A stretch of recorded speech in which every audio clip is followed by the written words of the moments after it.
電影嘗試透過錄音帶入面嘅聲音檔案將觀眾帶到1977年巴西極權統治嘅年代，但電影並唔係一開始就咁交代，而係中間不時回到現代加插幾個大學歷史系學生聽返當年嘅錄音，結果造成敘事模式混亂，故事時間線唔清晰，成部電影2個半小時，但要到好後先知道電影前半部講咩。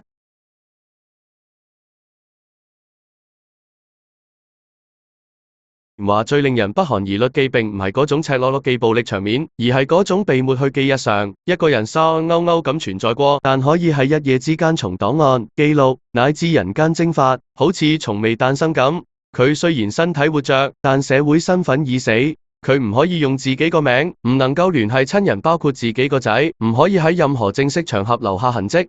個仔要靠外公喺電影放映室工作去照顧，得好少機會可以接觸到自己爸爸。呢段成長經歷成為佢男孩的噩夢。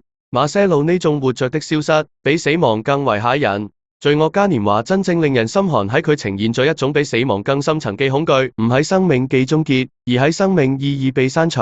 當一個人連生存嘅痕跡都可以被刪除，連親人都無從得知佢嘅結局，咁所謂嘅人權、正義、真相，都只係虛無嘅詞語。呢部電影既恐怖，唔在於槍聲響起嗰一刻，而在於檔案室裏面嗰一聲輕輕嘅蓋章聲。嗰把聲講：你從未存在過，冇人會記得你，冇人會為你喊。呢種寂靜，先至係真正嘅罪惡嘉年華。對於香港觀眾而言，罪惡嘉年華嘅跨越時代更添一層特殊意義。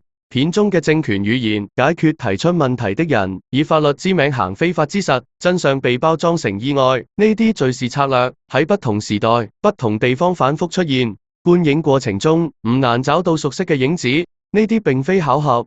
導演基巴文當加費魯 Ken G4 在訪問中透露，佢喺構思劇本時研究過多個威權政權嘅統治手法，發現佢哋驚人地相似。權力無創意，佢只係不斷重複自己。呢句說話道出了電影跨越時代控訴嘅本質。電影中政權對呢隻斷腳嘅回應係咩？只係鯊魚咬人，唔係謀殺。呢個正係全片反覆出現嘅權力話術，將政治暴力包裝成自然現象、意外事故、個人悲劇。斷腿與鯊魚嘅組合本身就係一場荒誕劇。